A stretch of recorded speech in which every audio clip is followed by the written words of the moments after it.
అందరికీ నమస్కారము. ఇప్పుడు మన వీడియో ఏమంటే, ఇక్కడ మన ఆశ్రమంలో నాగమ్మ ఉన్నారు కదా, 4 సంవత్సరాల నుండి నాగమ్మ అయితే ఉంది. అవ్వకు పిల్లలు ఎవరు లేరు, మన దగ్గరే ఉన్నది. అవ్వ అయితే 3 రోజుల నుండి ఏమి తినలేదనమాట, జ్యూస్ ఒక్కటి తాగుతుంది.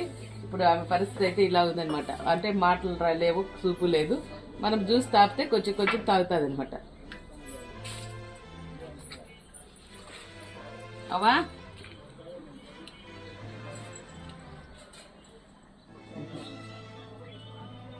రావాలన్నా